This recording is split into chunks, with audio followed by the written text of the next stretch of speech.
ṣé a mọ̀ pé 16 states ló wà ní south bí 17 19 ló wà ní north ló ti yé yín ibi tó èmi ò I don't care but ṣé ní Tinubu yẹn wà yẹn ó gbúdọ̀ kúrò ibi tó wà yẹn ẹni ogun tí Tinubu bá fẹ́ gbé kó máa gbé ogun yẹn ẹni ogun tó bá fẹ́ gbé kan tó bá fẹ́ fi campaign kan tó bá fi sọ fún ọmọ tó jẹ́ ọmọ Yorùbá gan lásán bó ṣe wà yẹn owó tó bá fẹ́ pín 2027 ẹni kọ́ni kẹ́lẹ́ gba voters card tó bá fẹ́ pánú wàhálà Nàìjíríà December ẹ má jẹ́ kí kíní kankan ìbá everybody ẹ jẹ́ ká parí primary wọn tán ṣé gbogbo àwọn wèrè tó tẹ̀lé APC Ọ̀yọ́ Monday wò ṣáà gbogbo wọn ló lọ Àbújá lọ́fẹ̀ẹ́ gba tíkẹ́ẹ̀tì tí wọ́n ta tíkẹ́ẹ̀tì fún wọn bẹ́ẹ̀ yẹn tí wọ́n ta fọ́ọ̀mù fún wọn náà ṣé ti yé wa ṣé àwọn náà victim náà àwọn náà mọ̀dà victim ló wà yẹn ṣé calm down ẹ má ní APC jẹ́ fún ẹ̀ fọ́ bó ṣe máa fọ́ sọnù bó ṣe wà yẹn ìka tí wọ́n mọ̀ pé Tinubu is a selfish man Tinubu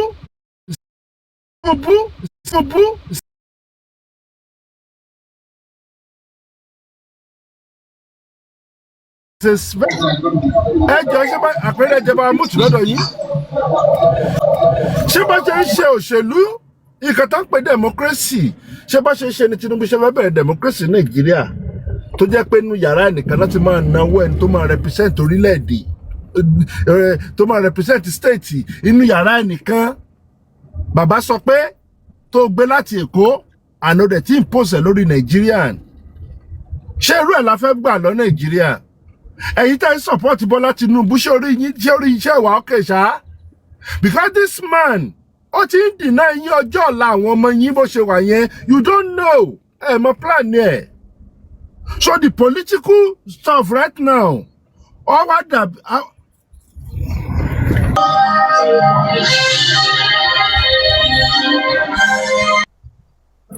ẹ lọ sí ìmájì kankan dẹ̀ dìde ká sọ pé ẹ fẹ́ lọ máa dìrẹ́gísítà ẹgbẹ́ kẹ́ máa lọ kóòtù kí kóòtù Nigerian judiciary dẹ̀ máa entertain gbogbo orí burúkú yẹn nínú judiciary wa ṣé kóòtù ló máa dìrẹ́gísítà ẹgbẹ́ àbí INEC kí ni condition tó wà láti dìrẹ́gísítà ẹgbẹ́ ẹ lọ kóòtù bó ṣe wà yẹn Tinubu dẹ̀ ń ṣe gbogbo kí ní ẹ̀yìn tẹ́lẹ̀ ìjọba Yorùbá rẹ̀ pé ó ṣe because of you.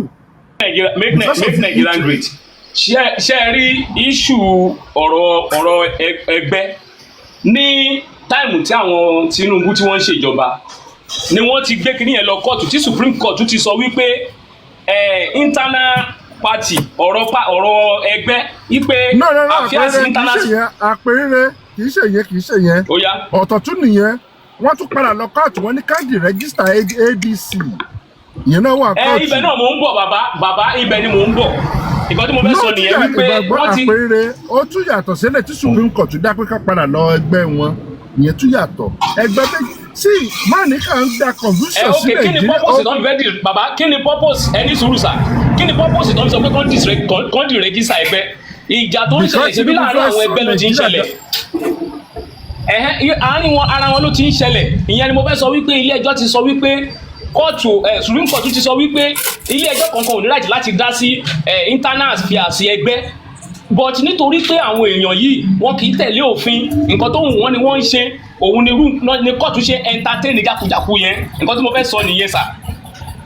so ẹ ní láti dìde èyí tẹ́ ẹ support wọn ẹ ní láti jáde ká ẹ lọ wọ́nà because this man tó bá bèèrè lọ́wọ́ yín báyìí pé kí ni ẹ benefit ẹ̀ tẹ́ ẹ sọ̀rọ̀ tẹ́ ẹ sọ pé ẹ support Bola Tinubu lẹ́nìí ká bá gbé yín gùn pé láńdà Bola Tinubu yìí kí ló benefit nínú ìjọba yẹn kí ni àwọn achievement yẹn that country kí ni hope tó nínú ẹgbẹ́ yẹn rádaràda lọ́pọ̀lọpọ̀ yìí máa wá sọ lórí bíbá ẹ ní hope ẹ ní faith ẹ support ẹ because Yorùbá man ẹ support ẹ because he's a Muslim man ẹ gbogbo kan tẹ́ fi Tinubu òde jòkó síbì kan bó ṣe wà kó sọ pé fún yín pé Muslim lòun because gbogbo Kúránì tán kànú Muslim kò sẹ́lẹ̀ tí Tinubu fúnra lè kànú gbogbo ẹ̀ Tinubu dẹ̀ lè kò sọ fún yín pé ọmọ Yorùbá lò because ẹni tẹ́ ẹ̀ mọ̀ dílé tán ti bí mọ̀ igi tó ṣú mọ̀ pẹ̀ tó so bó ṣe wà yẹn ó dẹ̀ ẹ̀yin dẹ̀ ń pariwo pé ọmọ Yorùbá ní Bola Tinubu because Bola Tinubu ẹjọ́ ṣé bó ṣe jẹ́ ọmọ Yorùbá ẹ̀ ń lọ ṣé ilé epo tẹ́ ti ń repo wọ́n kọ síbẹ̀ pé ọmọ Yorùbá ní kẹ́ máa repo ní 100 naira àbí ibẹ̀ ibi tẹ́ ti lọ ra oúnjẹ wọ́n kọ síbẹ̀ pé because ìyá Yorùbá man kó lọ́ mọ́ rà ní 50 naira yàtọ̀ sí àwọn ọ̀dà ẹjọ́ ẹ bá ń di kẹ́lómi náà sọ̀rọ̀ náà. ṣòye yìí So ọ̀rọ̀ tó ń sọ bẹ́ẹ̀ ti ń ta lára ẹ̀dí bóyá sọ̀rọ̀ àfẹ́gbọ́n kan tó fẹ́ sọ jẹ́ ká gbọ́ tẹnu ẹ̀ ẹ̀dí àfọláyè. Tẹ̀kàn sí ó ti pẹ́ gan tí mo ti ń dúró. Bàbá ẹ jẹ́ kí ẹ̀dí ẹ jẹ́ kó sọ̀rọ̀ rẹ̀ jọ bàbá ẹ má bínú mo fọlọ́ ẹ̀dí yá àfẹ́gbọ́rọ̀ ẹnu ẹ̀.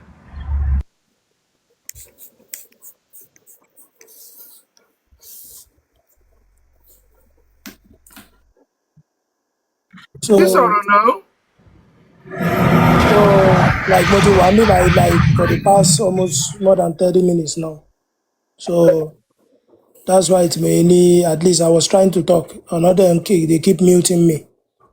So the thing is, gbogbo nǹkan tẹ́ sọ, kò sí irọ́ right? But the thing that I want to let people know is very easy. Very easy. Tó bá yẹ pé ti avoid Tinubu kó wọlé, gbogbo ìgbà tó fi jẹ́ Buhari àti Obi yẹn was the easy way to stop this man, because gbogbo nǹkan tí màá yín ṣe ń sìn, I knew it was coming, because our tàdàgbàsẹ́ kò lélẹ̀, we were there when he was governor. We know what he did. This man will play dirty. This man will go to the end of the world to achieve anything. Kò kí ẹni tó bá kú. This man ló pa Funsho Williams just because ó ti mọ̀ pé Funsho Williams was the real negotiant tó mọ́tò ẹ̀mọ́ pé ó máa win nígbà yẹn. Ó ń rán àwọn ayákìlá sí. So track record bàbá yìí ò bá. Mr. Eddie ẹ sọ pé allegedly ni o. Irọ́ mo allege nǹkankan. No, please, to the platform here, these guys, all of them are in Nigeria. Allegedly, because you don't have a fact to that. Money concrete facts, but I will just say allegedly. In Nigeria, allegedly. No, take notes pẹ̀lú mi nǹkan tí Mr.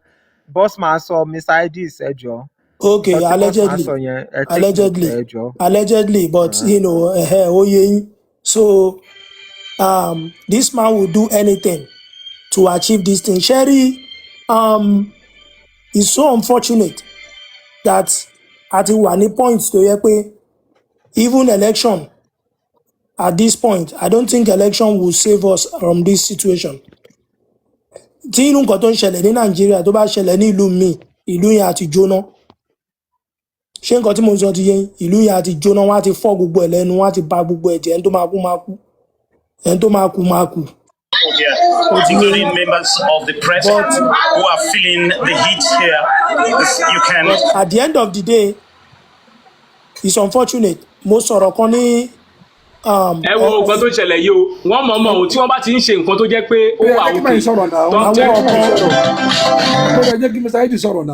Àwọn kan wọn láìkì òótọ́. Téèyàn bá sòótọ́ fún wọn, wọ́n á máa ṣagídí, wọ́n á da gbogbo ẹ̀rú.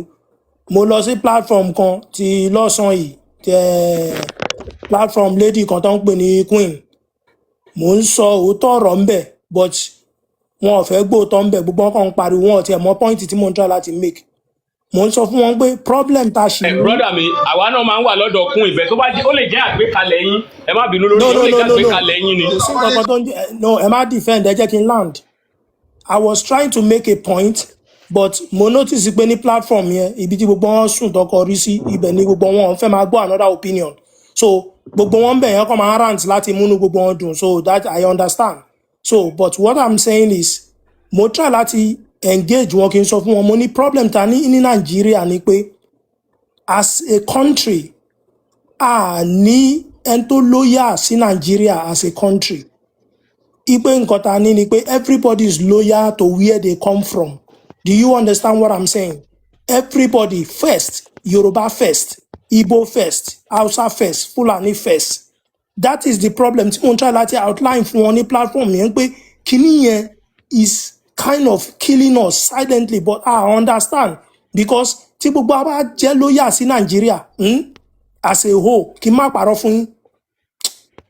Kí Yorùbá máa lọ fún president báyìí, Hausa máa ní ọmọ, Yorùbá yẹn ní quality ló lè ṣe, I no care. Igbo máa ní he get the quality, I don't care.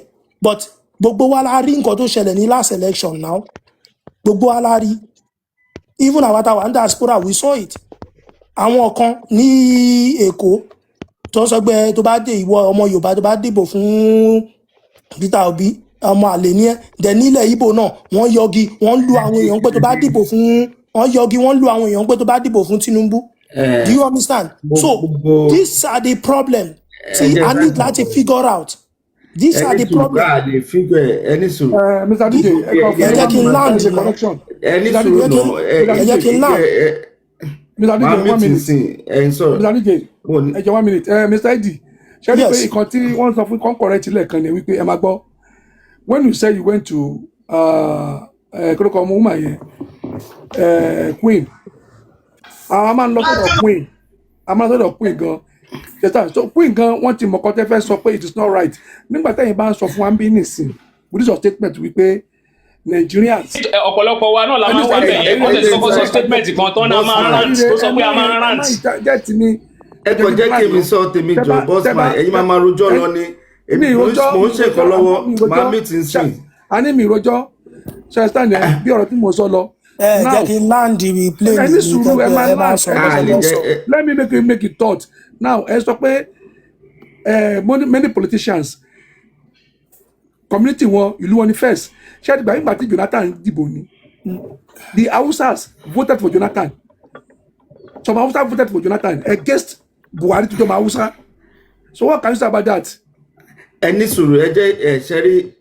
What can I say about that? I'm saying ẹni sùúrù Eddie this thing is based on statistics. Èmi máa meet nsìn ṣẹ́rí lórí point tẹ̀ make ẹ jẹ́ fi irú UK ṣe example ṣó ti àwọn náà ní ẹlẹ́yàmẹ̀yà báwọn náà ṣe wà wọ́n láìkìrì àwọn first that doesn't sọ yí pé wọn ò ṣe British àbí ìmí inú wọn kan fẹ́ kúrò irú sí Scotland fẹ́ kúrò lára kìíní bọ̀ àwọn English ló mú wọn dání ṣó ti yé because of kìíní kò dẹ̀ sígbà tí àwọn náà wọ̀ ní kúrò ṣó ti yé gbogbo yẹ ó ń ṣẹlẹ̀ but when it comes ní pé tó bá ti di election time àwọn náà máa vote partisanly wọ́n lè vote fẹ́yàn míì yóò mean gbogbo ìlú nìyẹn ń ṣẹlẹ̀ so ẹ má máa jẹ́ kí ẹ máa jẹ́ excuse ṣó ti yé No, understand. In Nigeria's situation, this is what I want you to understand. Nigeria is a nation, a plenty nation inside one nation, right? So that one alone is a big problem. Do you understand? But in another way, I was voted for Jonathan now. No, any suru now, any suru. Mr. Eddie, ẹ jọ̀ọ́ ẹ ní máa dá wa padà sí ẹ̀yìn. Tí Nàìjíríà tí country yìí tí ò bá affect yín in any way kò sí problem. Because country yìí affect wa and àwọn bí country ṣe affect wa là ń sọ. And adẹ̀ ń gbìyànjú láti sọ pé kàn vote out APC in all level pẹ̀lú dórí local government. In all political office kan vote wọn out. Ẹ̀yin náà ẹ wo fídíò tí Mr. Aperire tí ó tó fi hàn wá sìn. Tí country yóò bá ní í ṣe pẹ̀lú yín in any way kò need kẹ́ contribute. Ṣé ẹ understand? So because a gbọ́ àwọn nǹkan tá à ń expect pé kẹ́ máa sọ. Ẹ get. So ẹ jọ̀ọ́ Mr. Eddie tí ọ̀rọ̀ yín tí ọ̀rọ̀ wa ń bí tí ò bá ti ẹ get. No, this is what I'm saying. Get me wrong, right? Get me wrong. Gbogbo ala fẹ́ kí APC kúrò. Nǹkan tẹ́ ẹ máa sọ gbogbo ala fẹ́ kí APC kúrò. Beautiful, handsome, hardworking soldiers are in Arondi's fighting insurgents, are in Boronu fighting insurgents, with all the sufferings that are going through. And here in Owerri, you have soldiers you can deploy to be firing tear gas at pregnant women and shooting at innocent people who have their gadget. Does that show seriousness? So I want the Chief of Army Staff to correct this impunity in Imo so that we can freely exercise our rights. We pay our taxes. We are. So, wọ́n tún ti mú lóhùn. Expect this before.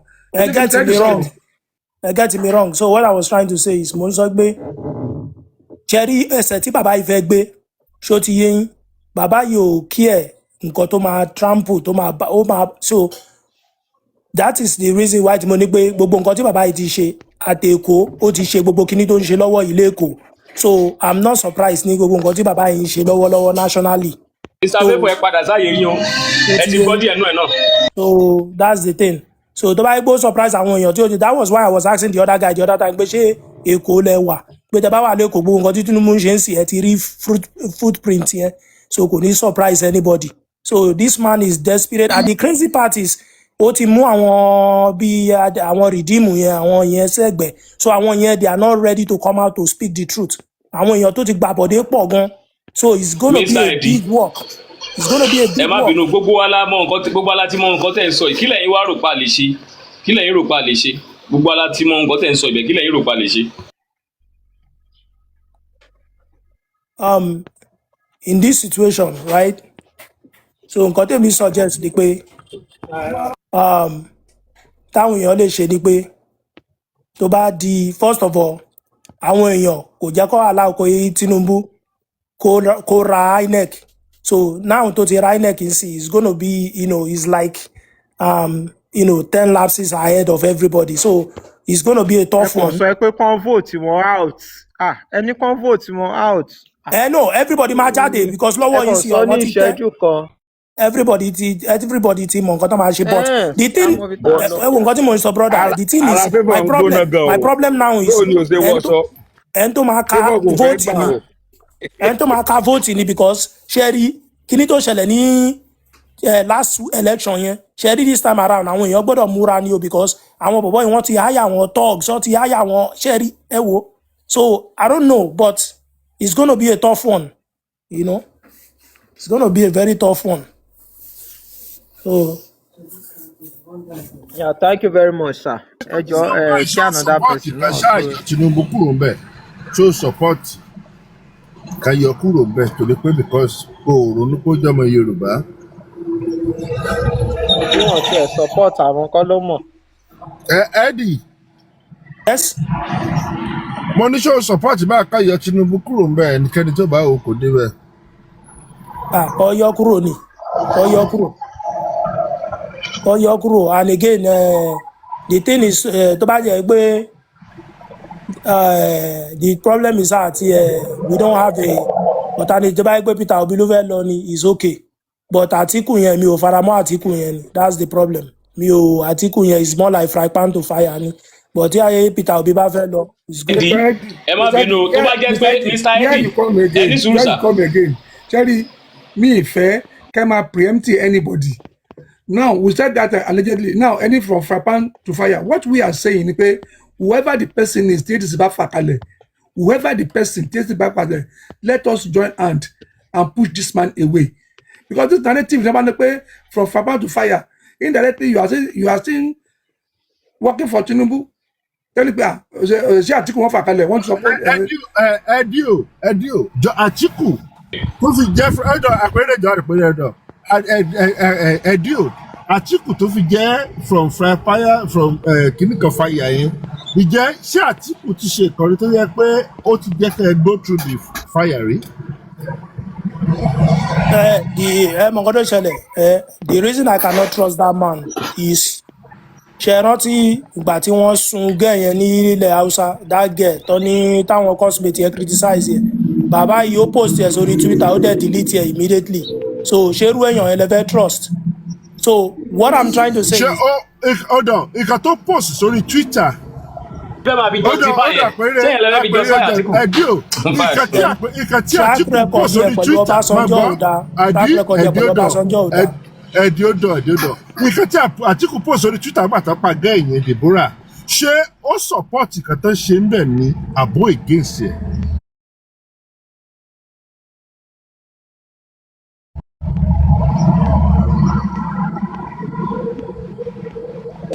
Good like question. no understand question. Good question. I love it. Ṣé ìkà tí Atiku post. Ẹni sọ make Nigeria great. Ẹ sà mo fẹ́ bá yín tún question yẹn béèrè ni mo fẹ́ bá yín tún béèrè ni ọ̀nà àwọn understand ẹ̀. Ìkà tí Atiku post nígbà tó pa Deborah ṣé Atiku support àwọn tó pa ni àbó against wọn.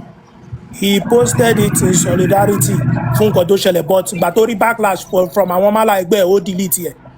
So you that kind of person cannot be trusted with power. Hold on, má gbọ́. Ọ̀rọ̀ tó sọ yẹn ṣé kò ti jáde? Àwọn èèyàn ti gbọ́ kan tó sọ wọ́n tí mo bí tó belong sí.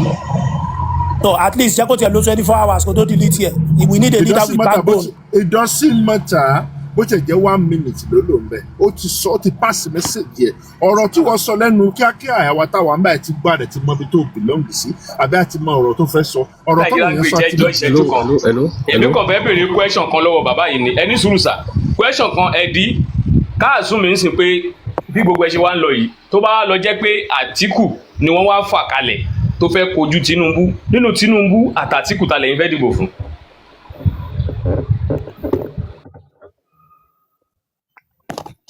I mean,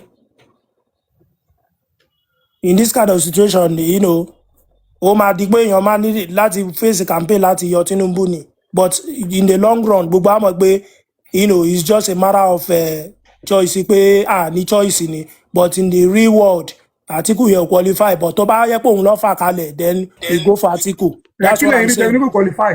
Kí lẹ́yìn fi measure tẹ̀mí kò qualify. What are the yardstick you use? No, ẹ wo ẹ má ẹjọ́ nítorí Ọlọ́run. Ẹ ní sùúrù ẹjọ́. Mr. Idris, the bossman, wọ́n ti sọ nǹkan tí a fẹ́. The bossman, wọ́n ti sọ nǹkan tá a fẹ́.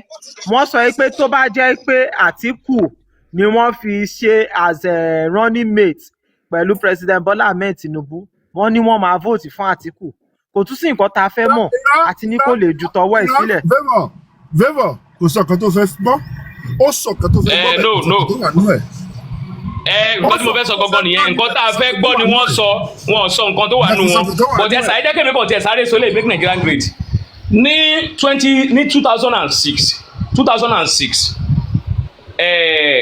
bí Nuhu Ribadu tó wà ní camp àwọn Tinubu lè ní Nuhu Ribadu tó jẹ́ EFCC chairman then bó ṣe ó gbé orúkọ Akpabio Orji Uso Kalu Tinubu ni number 2 on the list, the most corrupt governor in Nigeria then orúkọ Tinubu wà ńbẹ̀ ní 2006 Atiku tẹ́yìn sọ yìí gbogbo ọ̀nà nígbà tí bàbá Ọbásanjọ́ ṣe president gbogbo ọ̀nà ní bàbá Ọbásanjọ́ ti wá láti gbógun tì even láti deny yẹn kó má bàa tiẹ̀ lè contest ní ẹ tiẹ̀ gbàgbé third time ò ṣáà wáyé so tó bá jẹ́ pé gbogbo ẹni sùn so gbogbo ọ̀nà ní bàbá Ọbásanjọ́ gan wá láti fi deny Atiku ní tíkẹ́ẹ̀tì yẹn but nítorí pé ilé ẹjọ́ judiciary wá ṣe ń ṣiṣẹ́ bó ṣe yẹ 11 times ni Atiku ló gbé Ọbásanjọ́ lọ sí court 11 times and gbogbo ọ̀nà ni Ọbásanjọ́ wá láti fi Nuhu Ribadu láti fi fìyà jẹ Atiku tó jẹ́ pé kò EFCC wọn gbé fún ìṣẹ́jú kan rí pé kó tiẹ̀ wá pé kó wá gbogbo nǹkan ni wọ́n wá láti fi sọ pé ó jalè o àbí nǹkan kan kí wọ́n fi kó bá ṣe rí a máa ń ṣe mistake kan ní country wa mo máa ń sọ nǹkan kan fún yín pé kò séèyàn tó pé kò sáńgẹ́lì gbogbo àtàwà ń bí yìí náà kò sẹ́ni tó máa gbé gbẹ̀ṣin tí ò ní sọ pàkọ́lùké nǹkan tó kàn wá ń bẹ̀ ni wípé èèyàn máa ń ṣe nǹkan á tiẹ̀ fi ìjọmọnìyàn ṣe á fi ìbẹ̀rù Ọlọ́run ṣe á dẹ̀ fi iná pé bọ́n ṣe bí àwọn èèyàn náà ni wọ́n ṣe bí mi even inú Bíbélì àwọn méjì tí wọ́n kọ́kọ́ rí owó gidi wọ́n jí owó sẹ́yìn àwọn ìlú òyìnbó tá ń pariwo ní diaspora tó jẹ́ pé wọ́n ń ṣe dáadáa yìí wọ́n kọ́nà bẹ́ẹ̀tì ń bẹ̀ náà wọ́n ti kó tó ń ṣẹlẹ̀ ní wípé wọ́n ń ṣe àwọn ètò tó jẹ́ pé àwọn aráàlú gan wọn ní fojú sí wọn lára bàbá Awólọ́wọ̀ tí wọ́n pariwo lẹ́ni àwọn náà ní àwọn nǹkan tí wọ́n ṣe tí wọ́n fi jàǹbá lù yìí but nítorí pé láti sọ nìyẹn kò kí ń ṣe pé bóyá kìíní ṣe rí àwọn tàná yìí àwọn ni wọ́n ti paint Atiku bala blue fún àwọn aráàlú ṣùgbọ́n bèbí ti ṣẹ́jú gbogbo wa láti rí nǹkan tó ń ṣẹlẹ̀ ó ti yàtọ̀ sígbà tí a ríran ní 2022 gbogbo ẹ̀yin tẹ́ ń gbégbégbé kiri pé Atiku ṣe gbá Atiku ṣàwo Atiku dí ẹ̀yin ó lẹ́ni tó bá ní proof kó jáde òun máa fún ní $10,000 bóyá ó dẹ̀ jù bẹ́ẹ̀ lọ mo ṣe ó dí anybody yín láti ìgbà yẹn up to today ààrẹ nìkan kan kó jáde kó sọ pé Atiku ló ṣe léyìí Atiku ló ṣe léyìí àfi propaganda táwọn Lai Muhammed àtàwọn Tinubu ń gbé káàkiri láti ìgbà yìí wá òun náà lẹ́ ń tẹ̀lé ó kì í sìn propaganda yìí náà ni wọ́n fi gbàjọba òun náà ni wọ́n fi ń rúlu yín wọ́n wá déjọba ń sìn ìgbà Atiku sọ wípé ọ̀nà 4 làwọn ti ń sọ subsidy lórí epo ó ní àwọn ti yọ méjì ní táìmù Ọbásanjọ́, ìyẹn lẹ fi ń pariwo pé Ọbásanjọ́ fi kún epo, and wọ́n yọ ní ìwé tí òfin ní àwọn èèyàn lára ni wọn ò yọ gírì. Jonathan try láti yọ méjì tó kù, àwọn Tinubu ló sọ fún yín pé scam ni, kò sí nǹkan tó ń jẹ́ subsidy, tí wọ́n shut down gbogbo country.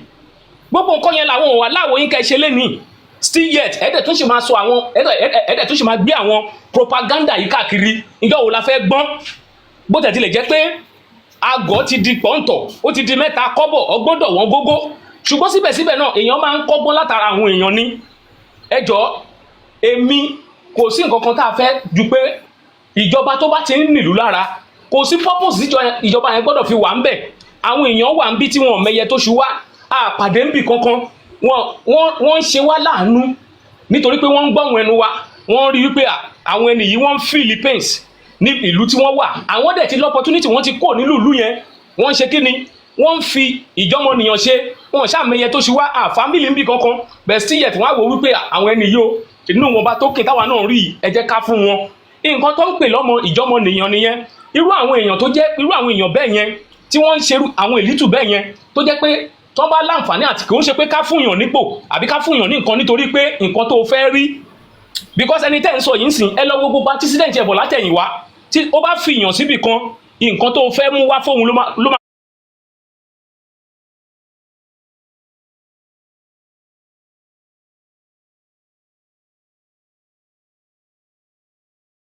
tí wọ́n líkì secret owó tí wọ́n fi fund the election 2023 tí bàbá ìbádẹ̀ máa wí, á bọ́ sórí á máa tan gbogbo yín pé òun ò gba contract, òun ò ṣe.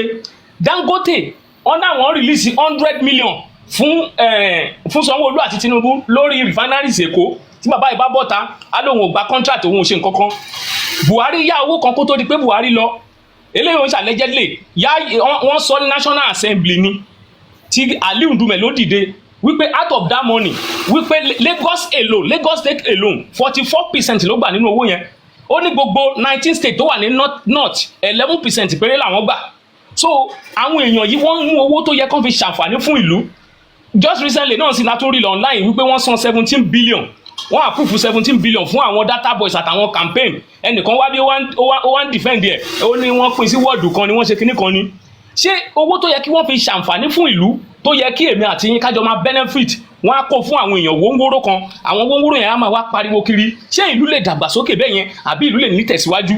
Gbogbo wa náà ẹ jẹ́ kájọ rò ó, àwa ti ń pa fùrọ̀dé lọ díẹ̀díẹ̀, ṣùgbọ́n àwọn ọmọ tá a ṣẹ̀ṣẹ̀ ń bí, òun ni àwọn èèyàn yìí ń ba ọjọ́ iwájú wọn jẹ́ yìí, torí pé wọn ò pèsè àǹfààní kankan táwọn ọmọ yẹn lè máa jẹ sílẹ̀, wọ́n kàn ń ba ọjọ́ iwájú wọn jẹ́ ni yahoo tó ń ṣe lénìí, tó bá dọ̀la ó ṣeéṣe kí yahoo má sí mọ́. Iṣẹ́ àgbèrò tí wọ́n dẹ̀ ń ṣe yìí, ojoojúmọ́ lè rò ń pọ̀ sí ìdí àgbèrò. Ṣé àgbèrò ní gbogbo èèyàn fẹ́ ṣe ni? Àbí ńgbà tí àwọn èèyàn bá bẹ̀rẹ̀ sí ní ìsìn gan, àwọn èèyàn ò fi bẹ́ẹ̀ jáde mọ́ torí pé owó mọ́tò ti gàgàrà. Ládùúgbò tèmi níbi tí mò ń gbé, tí n bá fẹ́ jáde sí títì tẹ́lẹ̀tẹ́lẹ̀ 50 naira ló máa gbé mi dé títì. Ní ìsìn 500 naira ní ìlọ́po mẹ́wàá. Ẹ wo bó la fẹ́ bá yàrá já. Owó tá a wá ń rí gan kò ká oúnjẹ débi pé a fẹ́ tùjọ́ nú ẹ̀. Wọ́n wá sọ wá di kìkì oúnjẹ. Gbogbo wa wá dọ́gba lọ bí àlùbọ́sà tán bá múná lọ, kò sẹ́ni tó ń tó tan jẹnẹrétọ̀ nípa pé iná gan, owó iná ti ju owó ilé lọ. Gbogbo nǹkan tá à ń sọ ni a béèrè púpọ̀ ju pé ẹ ṣe àwọn àǹfààní kéékèèké tí gbogbo ata máa benefit nínú ẹ̀. Ẹ ṣe iná fún wa, ẹ ṣọ̀nà fún wa, omi ẹ fomílẹ̀ máa gbẹ́ omi fúnra wa. Ẹ jẹ́ ẹ̀hún tá à ń wà òkè àgbẹ́ omi. Nǹkan tá à ń sọ nìyẹn. Ẹ dẹ̀ jẹ́ kó oúnjẹ pọ̀, kì í ṣe pé kẹ́ máa lọ kó oúnjẹ wọ̀lú, kẹ́ máa fowó sí nítorí pé election ń bọ̀, because nǹkan tó ń ṣe ń sìn nìyẹn. Ẹ lọ wòrán sìn, ẹnu lọ́wọ́lọ́wọ́ pa ń complain pé ẹja tún ti wọ́n sí o, ẹni tí ò bá mọ̀ kó mọ̀, because last time tí mo débi oní finger apá tá ń rà ní 500 naira, apá adìyẹ tá ń rà ní 500 naira, 5,500 náà ń tàtà ló wọ́n. Ìgbà tí mo débẹ̀ ń jẹ ta pé àkíntẹ̀ tún fi change àwọn ṣáwá tá ń jẹ, wọ́n ní ó tún ti di 6,000 naira. Mo tún complain pé kí ló ṣẹlẹ̀, woman yẹn sọ wípé ẹjọ́ àwọn náà kọ́kọ́ tún ti wọ́n sí ni. Ẹ máa imagine.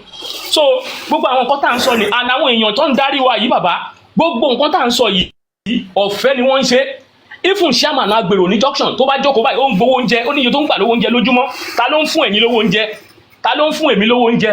Nínú wọn bá tọ́lọ́kọ́bọ̀ tí mo bá lọ ṣe wàhálà, tí mo lọ ṣe ni àwọn tó tún máa sọ pé àwọn ajáwé ìjọba náà tún máa dé, náà tún máa lé wa mú káàkiri.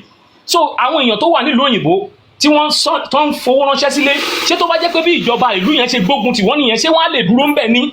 àbí wọ́n lè máa send wọn báyìí tí wọ́n send sílé.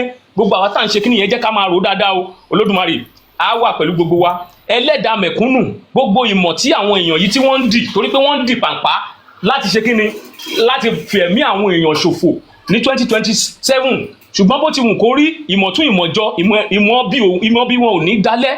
Gbogbo àrígiṣẹ́gi wọn tó bá ṣẹ́gi orí ara ẹ̀ ló máa fi rú.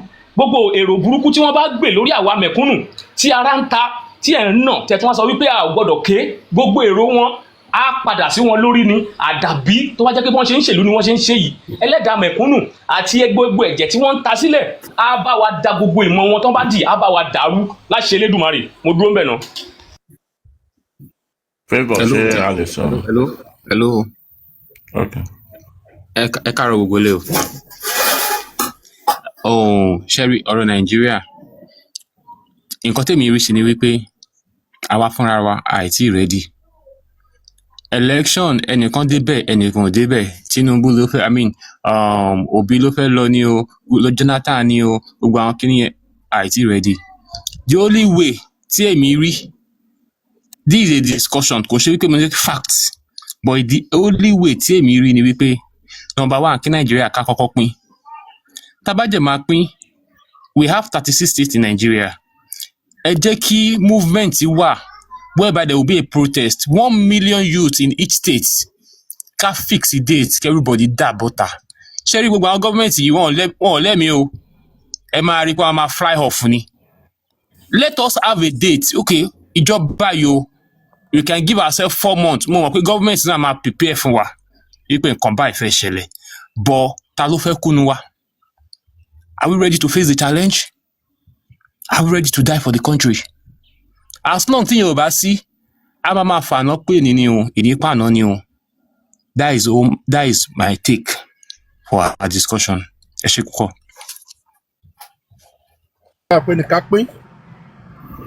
Ká pín. Nígbà tá ẹ bẹ̀rẹ̀ ní 2023, mo lè bá dé after the election.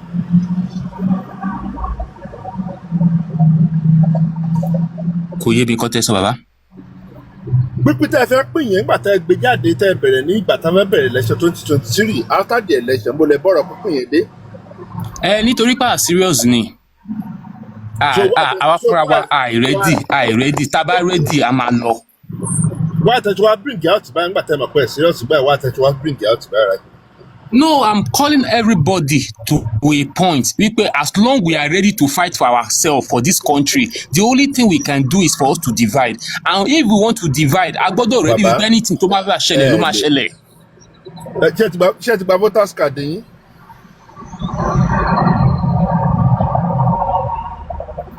School 360 ṣé ti gba voters card yín?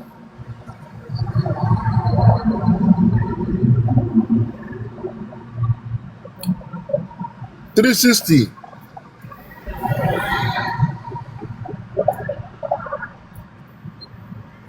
Ṣé wọ́n síbẹ̀ mọ́? $360. Ṣé ẹ ti gba voters card yín? Wà pẹ̀lú. Mo ti gba voters card mi mọ́.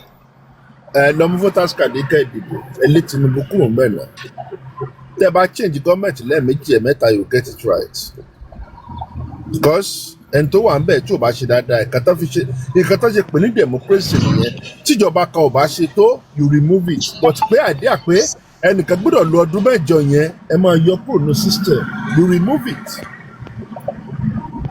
tíjọba ilé ọba títí dúró wá ṣe dáadáa ẹ yọ kúrò ń bẹ̀ this time around kò sí kan tó ń jẹ́ pé ẹ lè pín bẹ́ẹ̀ bá pín bó ṣe wà yẹn your governor in Ondo State is from Ondo State ìlàjẹ nínà ilé tó wá látẹ̀kọ́ ìkíní náà ilé tó wá látọ̀ṣun ṣé wọ́n protect yín they are selfish a lè manage ara wa ṣé ó jẹ́ kó wà bó ṣe wà kí Nàìjíríà wà bó ṣe wà yẹn kára máa ba lọ bó ṣe wà yẹn pé ẹ sì jọ wà ní Nàìjíríà ẹ sì jọ wà lórílẹ̀‐èdè Nàìjíríà rí pé tí kan bá ṣẹlẹ̀ ní nọ́ọ̀tì àwọn kan á dìde láti south wọn á lọ gbèjà ẹ̀ tí kan bá ṣẹlẹ̀ south àwọn kan wá láti north wọn á gbèjà ẹ̀ bíbà ẹ̀ da ìkan tó ti ṣèfù wa nìyẹn bẹ́ẹ̀ bá jọ pín wọ́n máa ṣèyí jẹ bó ṣe wà yẹn ṣèwọ́n lẹ́ni ká ti jòkó sínú ilé ẹ̀ tó ní ká lọ mẹ́nìkan bá nínú ilé yẹn kì í ṣèjọba kì í ṣe ní tìǹbù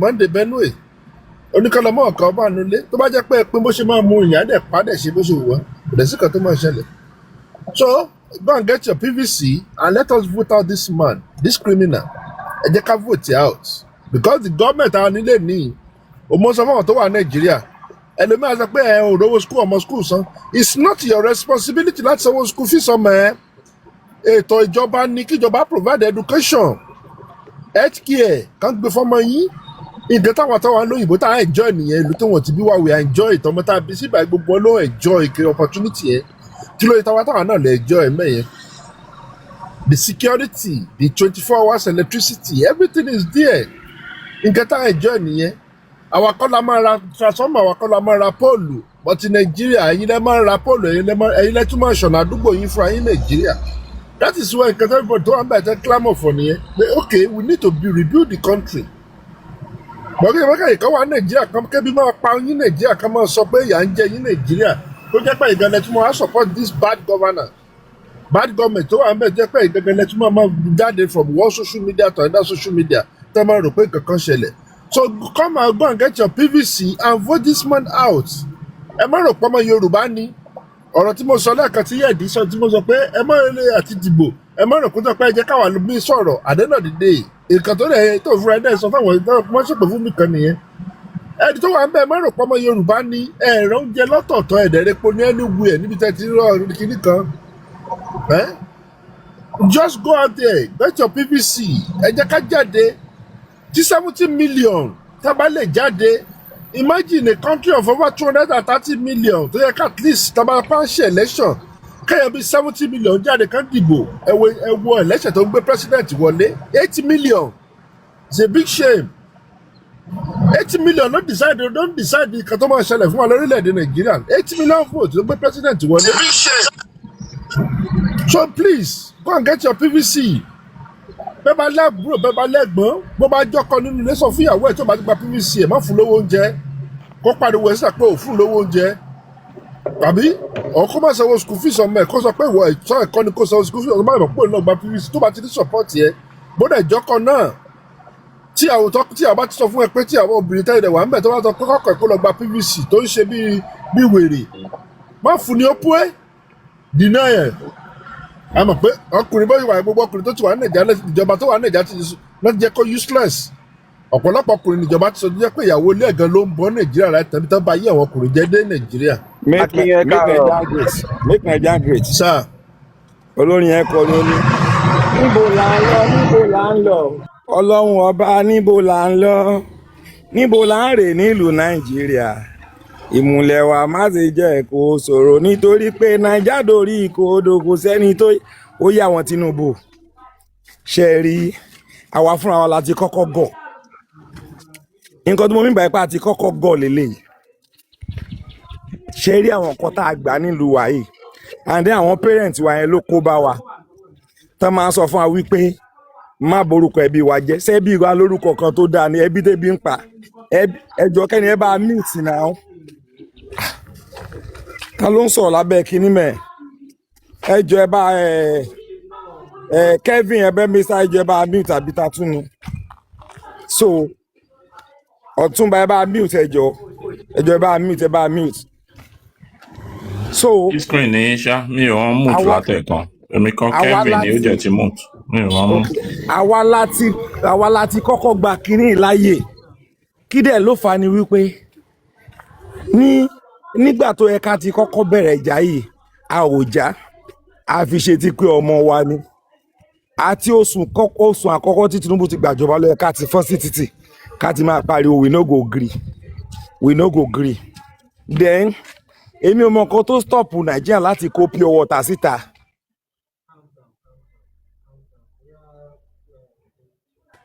senator kan àbí president kan bọ̀ nbí kan mi mọ nǹkan tó stop wa láti dá pure water gbogbo agbárí wọn now Tinubu rí wa láì pé a ò jẹ́ nǹkan kan ọ̀nà tá a fi máa jẹ́ kó mọ̀ pé a jẹ́ nǹkan kan ní 2027 election ẹ jọ̀ọ́ like make Nigerian said ẹ jẹ́ ká mobilize ilé tó kó tẹrú tọ ọmọ tara àdúgbò tẹbí.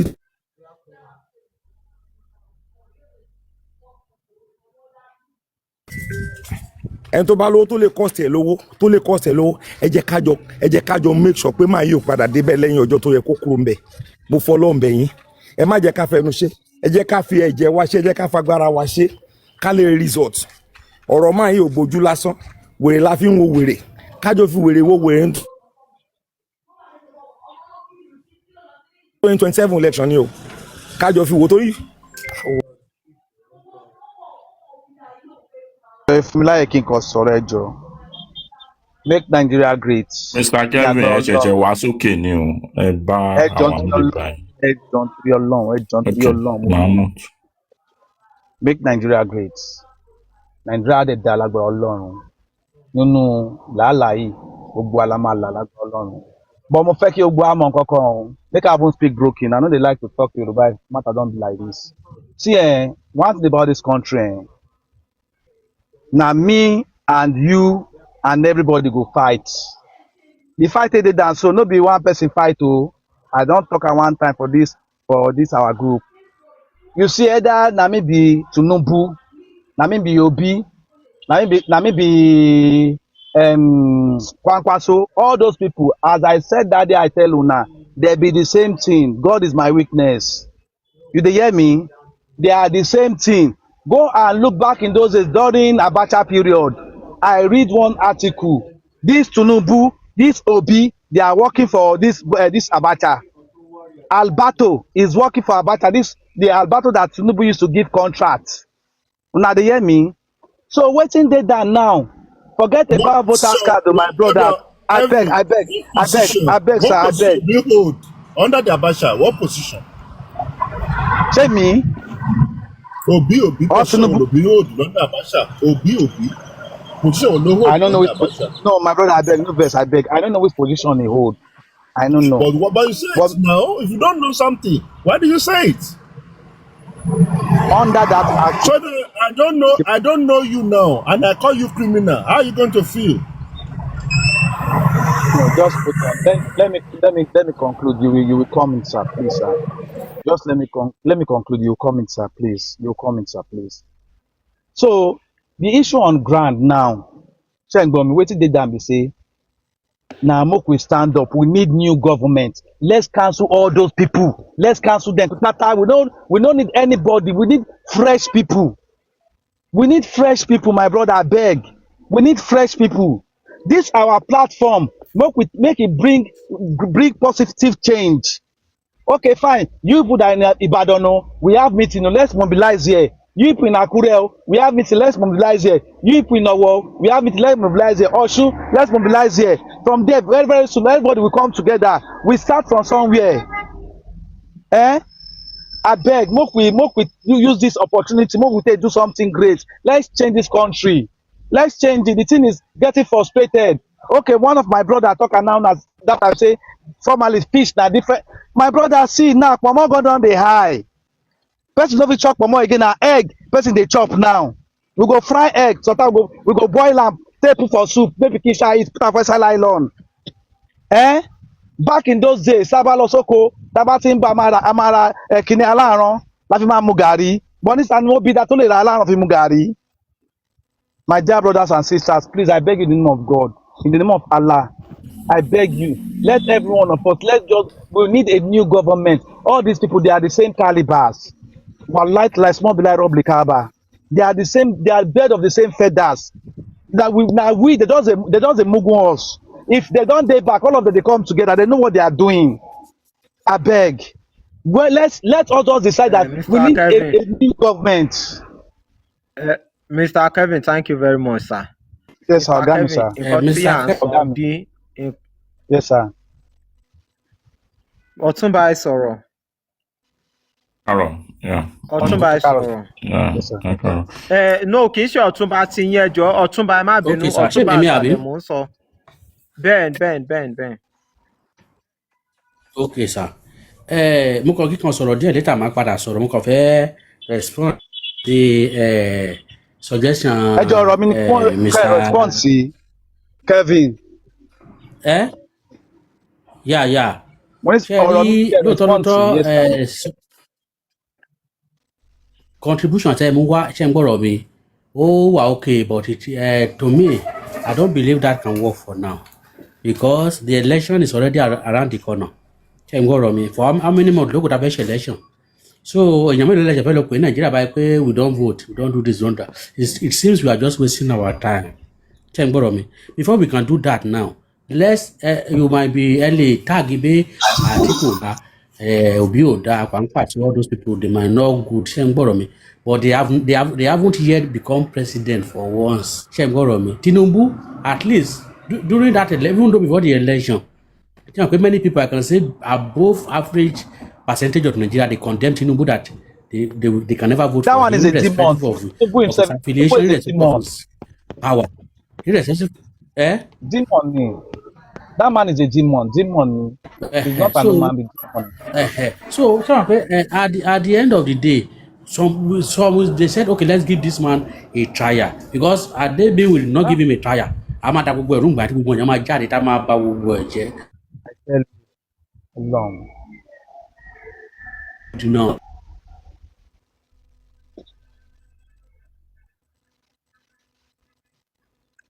Ọ̀túnba àgbọ̀rọ̀ yín mọ́ o. Ta ló fẹ́ lọ bẹ̀ tẹ́ fẹ́ lọ mú wá ṣẹ̀ṣẹ̀ fẹ́ lọ mú yẹn kan wá lábúlé kó wá ṣe é ni ṣé mọ̀ pé gbogbo àtàwọn sọ wọ̀nyí they are cannibals. You can't just bring someone from nowhere now to come and rule. Nigeria is more than that. At least look at the ethnic group, look at the tribes, the region, the religion, everything. It is not easy to just scatter or to divide or to just make any suggestion or any objection by now. It's late. Ṣé ń gbọ́rọ̀ mi? Let's put a trial to this Atiku Obi whosoever. Tata ti mọ̀ ti pẹ́ ó sàn ju áńgẹ́lì tá a gbọ́rò ẹ̀ ní bàbá ẹ máa sọ̀rọ̀ yín lọ. At least no matter at least Atiku he wasn't a president, he was a vice president during Obasanjo. Okay, sir, ẹ má bínú. Nísìn ènìyàn wo lẹ fẹ́ ká you don't need ṣe ń gbọ́rọ̀ mi ẹ ló ṣe ń gbọ́ mi ẹ ló ṣe ń gbọ́rọ̀ mi. Yes sir. À ń gbọ́ yín. What will happen now is that anybody now don't want to fight just to make sure this present administration left the office. That is whom we are going to vote for. And people that we can vote for that we know that are capable to bring this man down, not just an ordinary person. That they at least maybe maybe later in the day. So that is just it. Anybody that comes out that we know that like Atiku now. Atiku now is the only person now that can tackle this man. But with Obi and with just like the child, just like the mass supporters. Yeah. So that's my suggestion. Just combine mind. Let's work together and make sure that this dispensation end by January of next year. Another person that at least you can use our own strength and power and bring that one out again. Let's even try. That is my contribution. To bring this useless man out of that seat. This Tinubu. Let's try. Let's everybody try. Kọ́lọ́n dẹ̀ fò wá ṣe ká tẹ̀ yọ kúrò láti gbà tó ti wọlé báyìí nínú láti dé bá citizen Nàìjíríà. Kí ló dé? Imagine go and look at Ghana. Ọmọ Ghana. Thank you very much, sir. Ẹ jẹ́ ká tún jẹ́ kí another person. My brother, nǹkan tí a wà fún bí náà nìyẹn wípé tẹ bá wo nǹkan tí mo gbé sí ojú kinní mi ẹ rí i pé Tinubu must go ló wà ń bẹ̀. So nǹkan tá a wà fún bí náà nìyẹn bẹ́ẹ̀ tí ẹ kàn jọ ẹ má jẹ́ ká máa entertain àwọn nǹkan kan wípé kankan náà ní gbogbo wọn àbí kinní kankan. Gbogbo wa láti mọ̀ wípé kò séèyàn tó pé bẹ́ẹ̀ tí ṣe láti irú ààrẹ bíi ti Tinubu yìí rí ni nǹkan tí gbogbo wa ń tà láti tẹ́kẹ̀ mọ̀ nìyẹn àti ìrírú president bíi ti Tinubu yìí rí àwọn èèyàn tẹ̀dẹ̀ ń sọ yìí wọ́n ti ṣèjọba rí àti rí bí wọ́n ṣe ṣe ọ̀pọ̀lọpọ̀ láti fún ní trial tí wọ́n ti ṣèjọba rí tó yẹ pé wọ́n bàlújẹ́ ni ara wọn ni ọmọbìnrin tí wọ́n fi ṣe minister for humanitarian affairs tó lóṣù mẹ́fà péré láàrin oṣù mẹ́fà tó ti kó 44 billion jẹ ara wọn ni Yaya Bello Kogi tó jẹ́ tó ṣe gọ́vnà ẹ wòye tó jí so pé bóyá àwọn kan ló bàlújẹ́ àbáwọn kan ló ṣe kinní kan àwọn bàbá wa ilẹ̀ Yorùbá wọn ní òòṣà tá ti mọ̀ ti pẹ́ ó sàn ju áńgẹ́lì tá àgbúrò ẹ̀ lọ and tá a bá dẹ̀ tí wá tá a bá ti yàn nínú àwọn èèyàn yìí tá a ti rí wípé yes àwọn náà tó ti fẹ́ bẹ̀rẹ̀ sí yọwọ́kọ́wọ́ a tún ṣe same thing but lásìkò yìí wípé bóyá gbogbo pé bóyá ká kóra wa jọ ká bẹ̀rẹ̀ sí ní ṣe gbogbo yẹn àsìkò yẹn ti kọjá àti gọra wa náà kò dẹ̀ nísìn wọ́n ti wá gbilẹ̀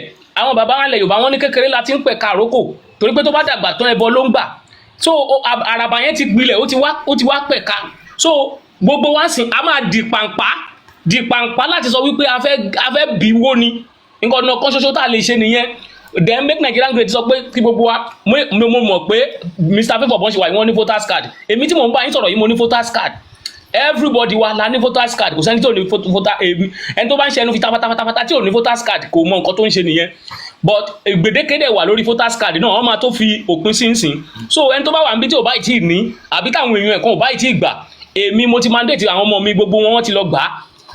Bó tiẹ̀ jẹ́ pé wọ́n ń frustrate èèyàn gan láti rí kinní yẹn gbà nísìnyí kò rọrùn rárá láti rí gbà. Nígbà tó dẹ̀ jẹ́ pé ìgbà tí àwọn tàná ń ṣèjọba, àwọn èèyàn yẹn mú gbogbo kinní wọ́n mú rọrùn fún wa ní. Ìgbà tá a fẹ́ bẹ̀rẹ̀ sí ní ṣe voters card, permanent voters card oníke tá à ń lò yìí ìjọba Jonathan, wọ́n gbé wá sí gbogbo polling unit ni. Kò ń ṣe é sìn tó yẹ pé inú local government ló máa lọ tó INEC office jàre lẹ máa lọ tó ẹlòmíì for the past 2 weeks lónà òun ti ń pàránsìn tí ò tí ì rí gbà. Mo ṣe ń láti wá ń direct wọn sọ́dọ̀ ẹnìkan tó jẹ́ pé yẹn ń gba owó lọ́wọ́ wọn, ó ń bá wọn ṣe ló fi yá. So ẹ wo nǹkan tó ń sọ orílẹ̀-èdè dà, gbogbo nǹkan yìí la sọ wípé tí ò dẹ̀ ń ṣẹlẹ̀ bẹ́ẹ̀ tẹ́lẹ̀ rí, kò sí gbogbo nǹkan báyìí kò ṣẹlẹ̀ rí inú ìjọba àwọn APC ẹgbẹ́kẹ́gbẹ́ yìí la ti ń rí gbogbo jákujàku. So ẹ jọ̀ọ́ kò sí nǹkan kan, tẹni tó bá ń fẹ́ ọjọ́ iwájú rere tó dẹ̀ ń fẹ́ ọjọ́ ọ̀la tó dáa fún àwọn ọmọ tó ń bí, kò sí rísìn tá a fi gbọ́dọ̀ fààyè gba àwọn ẹgbẹ́kẹ́gbẹ́ yìí mọ́ o. Ẹ wo gbèsè tí wọ́n ti kó orílẹ̀-èdè sí ní 2014 tí wọ́n gba ìjọba, 2015 sorry tí wọ́n gba ìjọba, gbogbo gbèsè tí Yar'Adua, Ọbásanjọ́, Jonathan tí wọ́n jẹ is 12 trillion. Buhari dẹ́kọ̀ ó lọ ọdún mẹ́jọ ó jẹ 77 mọ́ 12 ó di 80 something. Láàrin ọdún mẹ́ta ń sìn Tinubu yín tẹ̀ ń pariwo master strategy ó ti gba gbèsè 150 kò dẹ̀ tí ì dúró pẹ̀lú bó ṣe ń tepo fún wa lọ́wọ́n tí dọ́là wọn tí gbogbo nǹkan wọn tẹ̀ ń kó dọ́là tẹ̀ ń kó uranium tẹ̀ ń kó gbogbo nǹkan still yet náà ẹ̀dẹ̀ tún sì ń gba gbèsè ẹ̀ ń jẹ gbèsè lẹ́ẹ̀dẹ̀ àwọn àrọ́mọdọ́mọ. So only way tí a lè fi ṣe nìyẹn tó bá di 2027 ó dẹ̀ ṣeé ṣe a lè sọ gbogbo nǹkan tá à ń sọ yìí náà Olódùmarè lè fàṣẹ sí kí ìmọ̀ wọn dàrú kó tó dìgbà yẹn, bọ̀ tó bá wá hápùn pé bóyá nídàkejì náà wọ́n wá wà ń bẹ̀ títí da 2027 yẹn ká ti mọ̀ wípé gbogbo wa àfi ká ṣe kí ni. Kò dẹ̀ lè dàbí ìbò ìtàn ṣe ní Imo State lẹ́ni kò dẹ̀ lè dàbí ti t'Ọ̀ṣun, torí ìbò Ọ̀ṣun State wọ́n fẹ́ fi ṣe test run ni. Òun ló fi jẹ́ pé wọ́n fẹ́ fi gbé ọmọ Nàìjíríà wò, òun ló fi jẹ́ pé ìbò presidency gan tá a bá wò láti ìgbà tó ti ń dìbò Nàìjíríà kò ṣẹlẹ̀ rí kó jẹ́ pé ọ̀sẹ̀ mẹ́ta náà máa fi sí àárín ìbò. Tá a bá ti dìbò presidency tán ó tún di after 3 weeks ká tó tún dìbò governor.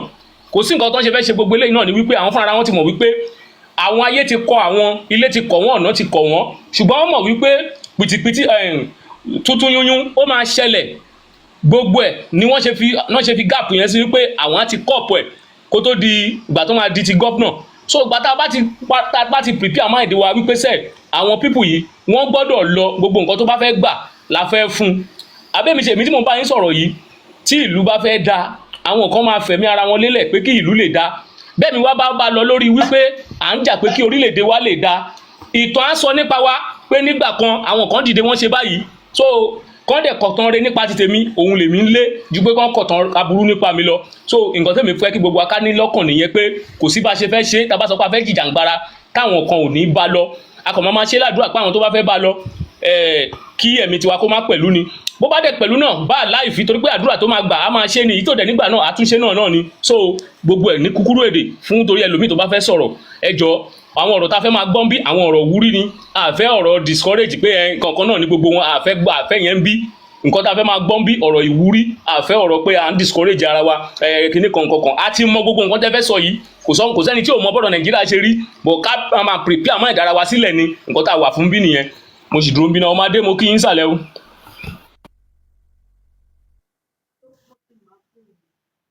So mo kí gbogbo lè nǹkan tí èmi fẹ́ sọ ẹ mọ̀ pé mo mọ nǹkan tẹ́ stand fún níbí báyìí, so kò ní òsì mi, so but àwọn kankan ni mo fẹ́ ká máa gbé yẹ̀wò.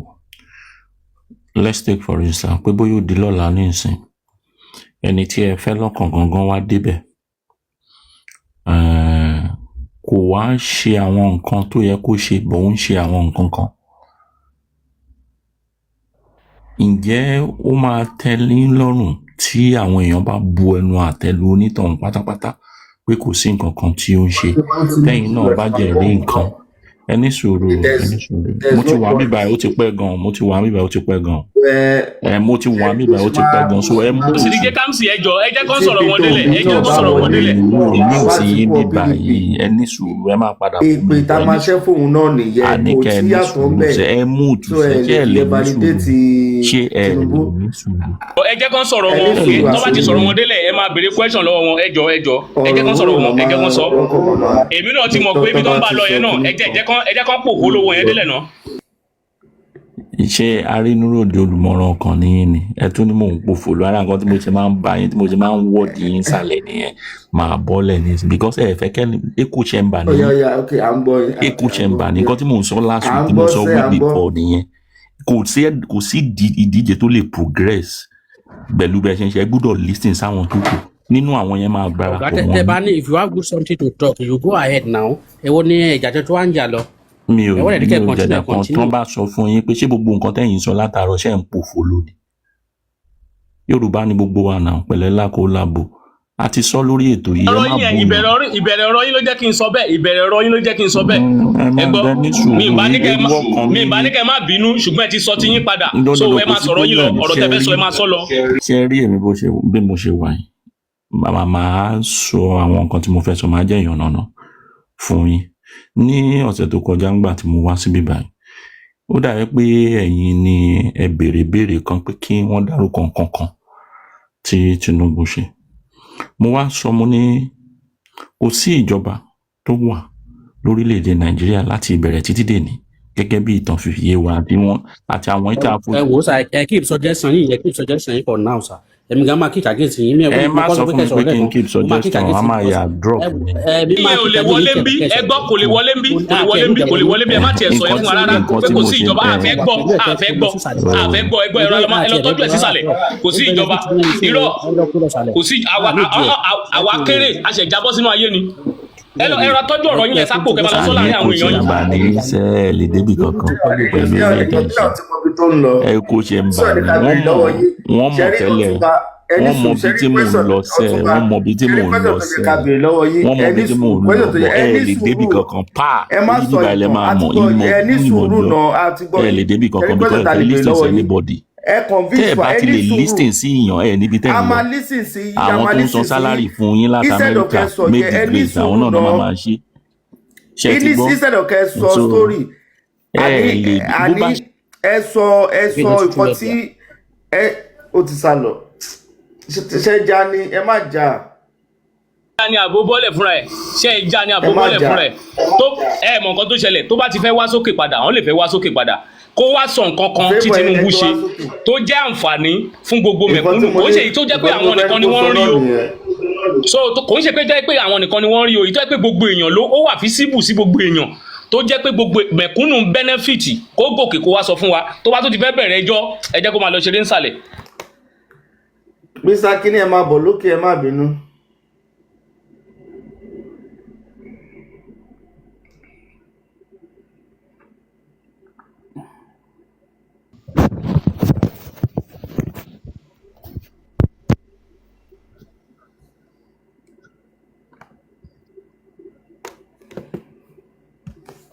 àwọn dá ok wọ́n ti wọlé padà.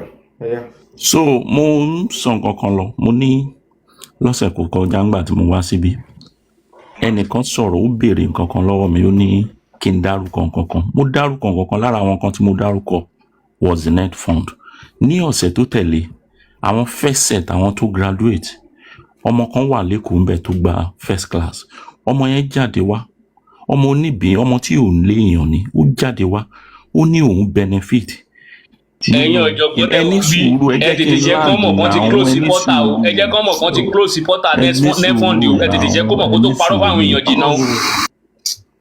ẹ ní sùúrù ẹ jẹ́ ká gbọ́ra wa yé náà a lè kẹ́kọ̀ọ́ lórí ẹ̀ èmi ò ṣàbá yín jà pé ní stand tẹ́ni ẹni kan má dìbò fún Tinubu ọ̀dẹ̀ ní kíní kan mi ò bu yín lórí ẹ̀ but ẹ gbọ́ nǹkan tí àwọn nǹkan kan wà tá a gbúdọ̀ mi ò ṣàtọmọ́ bọ̀bọ̀ yẹn tí èèyàn bá wá láti inú ẹ̀rọ̀fọ̀ tó bá lóun jàǹfààní nǹkan kan nínú nǹkan tí Àtíkù ṣe mi ò ní torí pé mi ò fẹ́ràn Àtíkù kí n ní ìranù ló ń sọ àǹfààní ni àní wọ́n ṣe tó àní wọ́n ṣe déédéé amókun ṣẹ́rú wọ́n lẹ́rù ẹ wọ́ ó lókè lẹ́ ń wò ẹ wò lẹ̀ gbogbo wa pátápátá la mọ̀ pé oríṣiríṣi ló ń ṣẹlẹ̀ ní Nàìjíríà but èyí tèmi ò láìkì ní pé kéèyàn wá sí bíbá èyí tèmi ò láìkì ẹ ní sùúrù ẹ máa béèrè ẹ ní sùúrù ẹ jẹ́ kémi land ẹ ní sùúrù ẹ jẹ́ kémi land ẹ jẹ́ kí n land ẹ jẹ́ kí n land.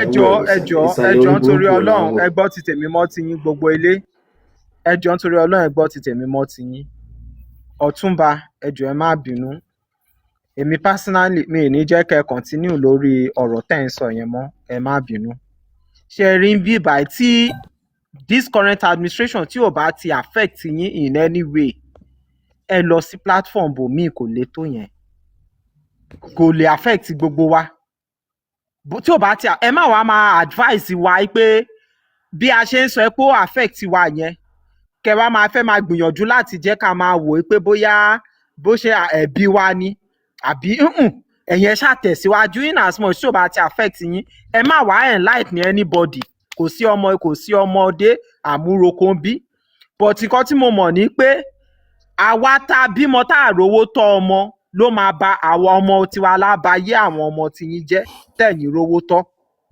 so tó bá wù yín ẹ support wọn tó bá wù yín ẹ má support wọn kò lè tó yẹn but a máa advice yín tẹ bá tí gbogbo wa bá wà lẹ́yìn ara wa tá a dojú ìjà kọ àwọn pípù wọ̀nyí nǹkan tó máa rọ̀ wá lọ́rùn nìyẹn àwọn pípù wọ̀nyí wọ́n ti plan ní ọjọ́ iwájú ọmọ wọn sílẹ̀ èmi àtẹ̀yìn láti ìmọ̀bi tá a fẹ́ yà sí àwọn pípù wọ̀nyí wọ́n ń gbowó gbogbo nǹkan táwọn pípù wọ̀nyí ṣe báyìí ok ẹ̀wọ̀n nǹkan tí Mr. Ọ̀túnba sọ sí wọ́n ní nínú àwọn tó ń graduate wọ́n ní èèyàn kan ẹ mọ̀ye èèyàn tó ń graduate nínú èèyàn tó ń graduate yẹn kí èèyàn kan wá máa sọ̀rọ̀ ká sọ pé bóyá èèyàn 20 wà ń bì kan kí èèyàn kan péré kó wá máa sọ benefits káwọn 19 tó kù kí wọ́n máa rí nǹkan kan sọ ṣé percentage ṣé ratio yẹn ṣó make sense ẹ jọ o ẹ̀yin tí gọ́ọ̀mẹ̀ntì yóò bá ti ní ìpalára fún yín kò lè tó yẹn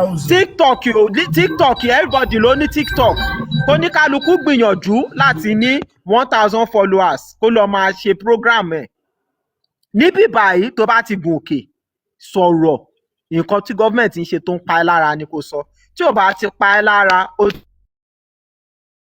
ti tán máa bá tiẹ̀ lọ bọ̀ mo mọ̀ pé tí gbogbo wa bá lè jọ pawọ́pọ̀ ká jà fún environment tó dáa mo mọ̀ pé ó máa jọ rọ gbogbo wa lọ́rùn ni bọ̀ tó bá ti jẹ́ ẹ̀yin péréte nìkan lẹ́ ń benefit èmi gẹ́gẹ́ bí ẹnìkan ọmọ mi tí mi rówó tọ́ ò lè máa jẹ ọmọ ẹ ò lè máa jẹun kọ́mọ mi máa jẹun náà ìwọ dẹ̀ máa gbàdúrà pé kó má pàdé o ṣáà ní di ọmọ ẹ mọ́nulé nǹkan tá à ń sọ àmọ́ pé ó ṣeé ṣe kí àwa má benefit bọ̀ wọ́n ọmọ tiwa là ń jà fún àwọn ọmọ wa máa rò pé torí pé ọmọ títí ẹ wà ní US kò sí nǹkan tó fẹ́ wá ṣe ń bí ó lè jẹ́ ọjọ́ kan tó máa wá ṣe ceremony ó lè jẹ́ ọjọ́ tó bá kú tó fẹ́ wá celebrate burial ceremony ẹ àbí tó fẹ́ ṣe birthday tó fẹ́ wá celebrate birthday ẹ pẹ̀lú ẹ kó jẹ́ ọjọ́ méjì ló fẹ́ lò kó wá lè ní kó lọ lọ́la ó lè jẹ́ ọjọ́ kan péré tó bá wà yẹn ní ká máa mú so tó bá ti gùn òkè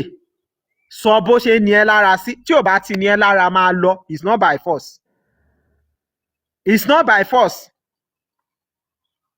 so ẹjọ nítorí Ọlọ́run mi ní interest àti engage anybody mọ́ tó o bá ti ní nǹkan tó fẹ́ sọ sún síwájú platform pọ̀ kò lè tó yẹn because o ní wá bíbá ẹ nísìnyí kó wá máa try àti máa advise èèyàn àbí wá máa sọ pé àbí wá máa fún wa ní reason àbí wá máa fún wa ní excuse because àwọn kan máa pa òwe tó ń múnú bí mi tá a máa múnú bí mi pé amúkun ẹrù ẹ wọ́ kí ló kàn mí pẹ̀lú ẹ̀rọ amúkun kí ló kàn mí pẹ̀lú epo wọ́ ṣé à ń sọ̀rọ̀ ẹ̀ lọ síwájú ìwọ ń dá mi padà sẹ́yìn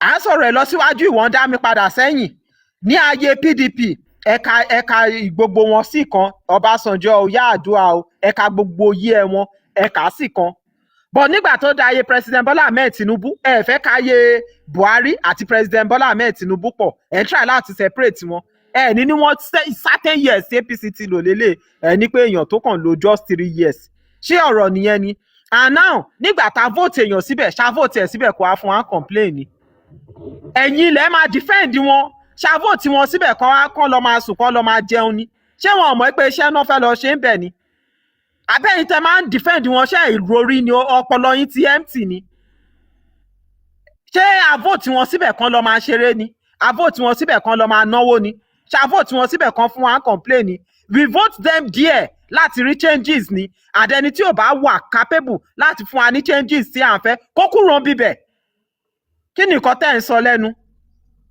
pẹ̀lú gbogbo àáwọ̀ àbíbáyà rojọ́ tó jẹ́ pé àádé gbogbo à close live ńgbà míì à ló máa lo panadol extra etí yín yìí pàpà block etí yín yìí pàpà block rí nǹkan tàpé rire fi hàn wá ń bíbáyé ni tí màá yẹn sọ ó sọ pé ó sọ̀rọ̀ military ó ní àwọn military tó ń wà hardworking ó ní wọ́n fèsì Boko Haram pé àwọn military kan pé wọ́n lọ ń lò wọ́n láti disorganize ibi tán àwọn party ti fẹ́ ṣe kinní wọn tán lọ ń tear gas obìnrin tó lóyún. Is that not enough reason for you not to vote for this person? Imagine pé ìyàwó ẹ̀ ló lóyún tó ń tear gas ẹ̀ àbí ṣé torí pé ìyàwó ẹ̀ ti lóyún báyìí kò ní right mọ́ torí pé ìyàwó ẹ̀ ti lóyún báyìí kò need láti participate sí any political something mọ́ àbí náà kó wà nínú ilé ẹ̀ àbí kó wà níbì kan kó wá gbẹ́ pé gọ́fìmẹ̀ntì kan tear gas ìyàwó ẹ̀ how are you going to feel? Gbogbo yín ẹ̀dẹ̀ ń rí kí ni red flag yìí everyday red flag everyday but Ọlọ́run nìkan ló mọ̀ nǹkan tó ń ṣe yín ẹ wo petrol kí ni nǹkan tá a fẹ́ sọ ẹ̀yin fúnra yín ẹ fẹnu ara yín sọ ẹ sọ pé àwọn tí wọ́n graduate ní Lagos State ẹ mọyé èèyàn tó ń graduate ní èèyàn kan péré ó wá sọ pé òun rí nel fund yẹn gbà ẹ ti wá count ẹ pé ó ti ṣiṣẹ́ nǹkan ó ti wá ṣe ẹjọ́ ẹni tí ìjọba yóò bá ní lára kó sún síwájú ẹ má jẹ́ ń gbé yín sókè kí ẹ má jẹ́ kí n gbé yín sókè kẹ́ máa sọ pé you are not for the people you are not for the government ẹ mọ bí tẹ́ wà o kó má di pé tẹ́ bá ti ń ṣe ségesège tẹ́ à èpè ní straight ẹni tí ò bá dẹ̀ fẹ́ gbèpè respect ara this is not the only platform nǹkan tó ń sọ bí tí ò bá ti affect ẹ sún síwájú má wá advice anybody. Yes sir host ẹ jọ ẹ kó ètò gbogbo ilé o ẹ ká sàn sáà. ẹ̀yin náà ẹ kó ètò ẹ má kí wa ẹ sọ nǹkan tẹ sọ ẹ sọ̀rọ̀ ká mọ̀ bí tẹ yà sí ẹ má kàn án lè yà sọ̀nà tiwa ká já yín dànù. ẹ gbọ́ ọ̀kan tó fẹ́ sọ. ẹ jẹ́ ká ẹ kí wa mọ̀ bá kẹ́ make submission. no ara yín lè bí báyìí ẹ bá sọ̀rọ̀ síbi bẹ́ẹ̀ yẹn ara yín lè bí báyìí. no ọ̀rọ̀ ẹnu yín là á fi mọ o. ọ̀rọ̀ ẹnu yín là mi ò ṣe sọ̀rọ̀ ń bí báyìí náà mi ò ṣe sọ̀rọ̀ ń bí báyìí náà ṣé mo ṣe ń sọ̀rọ̀ bí ni mo sì sọ̀rọ̀ bóyá jẹrin àbí nǹkan náà ṣẹ̀rí nǹkan tẹ́mi fẹ́ sọ ní wípé ní because mo fẹ́ bọ́ta padà ń sìn bí sáà ṣe nǹkan kan ju next 5 minutes máa padà wá ṣẹ̀rí anybody tó bá ti ń sọ̀rọ̀ tí ò ń ṣe ara ẹ̀ níbí báyìí fúnra ara yín ẹ ṣe everybody sílẹ̀ ẹ unmute everybody ká dá ìpèjọ fún ẹnìyẹn torí nǹkan tẹ́mi rò pé ọ̀rọ̀ wọn máa gbà ń sìn nìyẹn ìlú yìí ò fara rọ rárá débi kẹ́yìn kan fẹ́ máa wàásù fún wa bíbá yìí bí ẹni pa àmọ́ nǹkan tó ń ṣẹlẹ̀ nínú ayé so bóyá jẹ́ nìyẹn and mo fẹ́ sọ̀rọ̀ kan lórí ọ̀rọ̀ bẹ́ẹ̀ kí bóyá dáàdi wa àpèrire náà sọ̀rọ̀ yẹn wọ́n sọ ní last week tí mo join so lára nǹkan tí mo sọ last week yẹn mo ní ìlú yìí pé a máa padà pín ni so wọ́n wá sọ̀rọ̀ kan wọ́n jẹ́ wípé pé ìyẹn ò lè ṣẹlẹ̀ báyìí àwọn tí wọ́n ń govern wa lọ́wọ́ ní ká try láti vote wọn out ibo lèmi wọn lọ́mọ ẹ̀ ní wípé ní ṣẹ́rí àwọn tó wà ń bẹ̀ yìí àti vote wọn out máa lágbára ó máa lágbára ẹ má yẹ kí n parọ́ fún yín because tẹ́ bá sọ pé kọ́ sọ pé. Mr. Adam ẹ jọ̀ọ́ nítorí Ọlọ́run and another thing ní platform yìí a fẹ́ anybody tá máa discourage èèyàn àbí tá máa fẹ́ kéèyàn máa ní ìrẹ̀wẹ̀sì ọkàn. No. If you are not in any way. So you know ẹjọ́ Mr. Adam ẹjọ́ Mr. Adam. If you are not in any way láti fi ọ̀rọ̀ ẹnu ẹ fi encourage èèyàn pé a lè vote wọn out. Ó ṣe ń ṣe kí ó possible kan kúrò. If you are not in any way to do that for us, ẹ má sọ pé ó máa le. Tí o bá fẹ́ le, ẹ má sọ sí wa létí. Ẹjọ́ nítorí Ọlọ́run. okay ẹ má sọ any words of discouragement very okay ẹjọ́ torí Ọlọ́run ẹ má bá a sọ mo understand yín. bó jẹ́ èèyàn mẹ́ta péré lájọ wà ń bí tó jẹ́ pé àjọ encourage ara wa ọ̀rọ̀ wa jọ mọ́ ó tẹ́ mi lọ́rùn ju pé ká pọ̀ kó jẹ́ pé àwọn èèyàn mi à fẹ́ sọ̀rọ̀ wọ́n á máa fún wa ní excuse ADC yẹn náà gan wọn ò tí mọ ibi tí wọ́n fẹ́ wọn ò tí mọ èèyàn tí wọ́n fẹ́ fà kalẹ̀ táwọn kan máa sọ pé tí ò bá ti jẹ́ Peter Obi gbogbo àwọn ọ̀rọ̀ yẹn mi ò fẹ́ gbọ́n bí o ẹjọ́ torí Ọlọ́run kò lè tó yẹn o tẹ́ ẹ mọ nǹkan tó ṣẹlẹ̀ ẹjọ́ torí Ọlọ́run ẹni sùúrù a ti mọ nǹkan tó ṣẹlẹ̀ a ti mọ nǹkan tó ṣẹlẹ̀ a ti mọ gbogbo a ti rí nǹkan tó ṣẹlẹ̀ kò sóúnjẹ kò sépo kò sówó kò sọ́nà kò sí security a ti mọ nǹkan tó ṣẹlẹ̀ ò jù yẹn lọ. ẹ jọ Adams Mr. Adams ṣe rí nǹkan tí èmi fẹ́ fi kún ni pé kẹ́ tó tẹ̀síwájú náà rọ yín ṣe rí pé àti ṣe gbá àti ṣàwo gbogbo alátimọ̀ yẹn wọ́n ti ṣe fún wa ní 2019 àti rí nǹkan tí wọ́n ṣe fún wa wípé ní 2019 ìṣe pé ṣe ni Buhari wọlé wọ́n rí ìgẹ̀ ni 2023 Tinubu ò wọlé wọ́n rí ìgẹ̀ ni tó àti mọ̀ yẹn ẹ má wà àti gbogbo yẹn láti mọ̀ ntẹ ọ̀nà àbáyọ tẹ́yìn bá wá ní òun ni kẹ́ ẹ sọ ó difficult láti lé ó ṣe kíní kan àfẹ́ gbọ́ yẹn ẹ ti sọ pé téèyàn bá ẹ fi sọ̀rọ̀ kan níbẹ̀rẹ̀ ẹni pẹ́ni tó bá ti wọlé tó bá ti bẹ̀rẹ̀ sí sọ gábagàba pé kán ṣí máìkì ká wọ̀n ká bù ní kóńgò èpè ká bu èpè jó gidi èpè ogun ló ń ṣinú mú èpè kì í ṣi níjà so ìyẹn lèmi mo bá yẹn lọ but pé ẹkíní kan rárá o a máa wọn kóńgò èpè fún gidi wọn á lè mọ̀ pé platform yóò ṣeré so àwọn òsínú alábòsí àtẹ̀jẹ́ ń di ìbàjẹ́. ẹ jẹ́ kí n sọ kíní kan èmi ní ìtẹ̀jọ́ torí ọlọ́ ẹ jẹ́ kí n sọ kankan ṣé ń gbọ́ èmi tẹ́mi bá yín sọ̀rọ̀ yìí mi ò kúkú tì mọ ẹnì kankan nínú yín ní báyìí ní 2023 tó fẹ́ selection mo dẹ̀ sọ̀rọ̀ yín last week nínú ọjà láàrin ọjà lóṣòdì lèmi ti ń sọ láàrin àwọn èèyàn pé mo ní tí mànà yìí bá wọlé ebi máa pa ìlú yìí ni mo sọ̀rọ̀ yín last week ń bí àwọn tó wà ń bẹ̀ náà in short àwọn ọmọ tá ń bẹ̀ ó lù mí tó ń jọ ẹ̀ díẹ̀ lókù nínú àwọn aláṣọ tí mo sọ̀rọ̀ yín létí wọn tó dà ike bóyá fọ́mọ̀ tí ń pé lẹ́yìn tó gbàjọba tán wọ́n dìídì pè mí ni pé àfáàdà mi tẹ́ sọ ibẹ̀ mi ló mà rí torí nǹkan tèmi rí ni mo sọ ṣe understand ṣe rí àwọn nǹkan kankan wà tó já sí wípé ní gbogbo wa ọ̀tọ̀ọ̀tọ̀ ní bọ́lọ́run ṣe dá wa téèyàn bá wà ń gbà mí Ọlọ́run gan máa gbé nǹkan mi wà ń gbà mí tá jẹ́ kó mọ̀ pé n tó fẹ́ ṣẹlẹ̀ lélẹ́yìí ṣe understand èmi ń bẹ pẹ̀lú yín bíbá yìí ni Ọlọ́run Ọlọ́run alágbára ni pé máa ń ṣiṣẹ́ kò sẹ́ni tó yé anything can happen ní 2027 ṣó ti yé torí lára ọ̀rọ̀ tí tó fi dá mi lóhùn last week yẹn wọ́n jẹ́ wíyé mi pé a fẹ́ dá dúró a fẹ́ ṣe kinní kan kò lè ṣẹlẹ̀ bàbá èmi ò lè bá yín sọ wípé ní alágbára ẹ̀ báyìí because n tèmi mọ̀ tó máa padà ṣẹlẹ̀ ní wípé ní ṣẹ́dúnmọ́ yẹn fara ni wáyé táwọn sọ pé alágbára àní kankan àlèṣẹ́ ní ti yí fúnra bá a ṣe máa padà bọ́ tajà náà nìyẹn tó ń ta inú nǹkan kan wáyé náà la máa fi padà kọ́ńkà wọn sọ̀rọ̀ mi ti yé yín sà kò ń ṣe pé mi ò sí pẹ̀lú wọn bẹ̀yẹn rárá because nínú Nàìjíríà yìí ọlọ́mọ fara ni wá ni ara ni ọ̀tá tiwa náà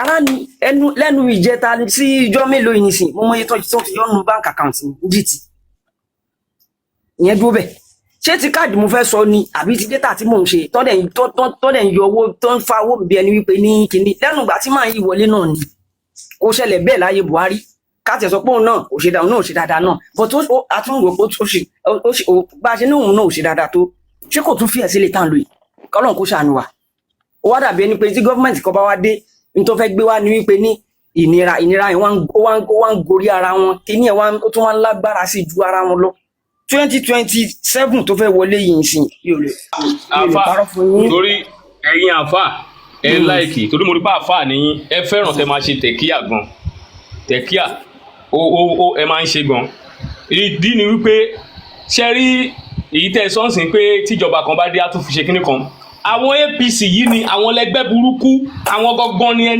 ẹni ọ̀nà ẹni àìjírí àtolórí wọn àwọn gangan ni and ẹ̀yin tó jẹ́ pé ẹ̀yin àfà yìí náà àti àwọn òdìkejì yín tó ń jẹ́ pásítọ̀ ẹ láwọn àfà ńláńlá láwọn ọgbàjọba Ọbásanjọ́ àwọn àfà ńláńlá ń sọ̀rọ̀ tí wọ́n ń kọ̀ndẹ́mù ìjọba Ọbásanjọ́ wọ́n ń kọ̀ndẹ́mù ìjọba Jonathan kí ló dé lásìkò Tinubu yìí tó jẹ́ pé gbogbo àwọn àfà ni wọ́n dákẹ́ pẹ̀lú gbogbo ìṣẹ̀lẹ̀ tó ń ṣẹlẹ̀ so ẹ má máa ṣe tẹ̀kíà fún wa ń bí nǹkan tí a wà áfítà ni wípé ẹ jẹ́ ká sọ fún gbogbo nǹkan tẹ̀ ń sọ yẹn gbogbo ẹ̀ láti mọ̀ ẹ̀yin náà ẹ fi kún fún wa ní wípé ókè o nǹkan a gbọ́dọ̀ ṣe kínní báyìí la ṣe gbọ́dọ̀ ṣe nǹkan tá a fẹ́ gbọ́ nìyẹn so. ok mo ti gbọ́ yín. ẹ jọ̀ọ́ nítorí Ọlọ́run gbogbo ilé ẹ jọ̀ọ́ nítorí Ọlọ́run fún gbogbo ẹ̀yin tẹ́ bá fẹ́ support platform wa ẹ lo account tí ó wà lójú big screen ẹ jọ̀ọ́ nítorí Ọlọ́run ẹ support platform wa and ẹ jọ̀ọ́ ẹ jẹ́ ká máa share live stream yìí àwọn APC ní ìjọba tí wọ́n pọ̀ and fún gbogbo àwa tó wà ní platform yìí tó jẹ́ pé mind wa jẹ́ kan bó tiẹ̀ jẹ́ èèyàn kan la lè ṣe àìsí kóun náà wá bó wá gbọ́ nǹkan táwa náà ń sọ bí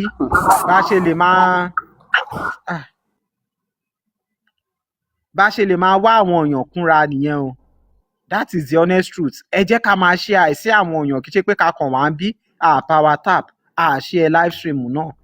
ẹ̀yin náà ti rí ohun tí a mú wá fún wa lénìí ẹ bá wa like ẹ bá wa share ẹ bá wa subscribe sí Orí Òjíṣẹ́ TV ẹ bá wa tẹ notification bell sígbà tá a bá tún mú àwọn àkọ̀tun wá fún wa ẹ̀yin lẹ́ ò kọ́kọ́ máa rí títí di ìgbà tá ò tún máa pàdé lórí Òjíṣẹ́ TV ó dàbọ̀.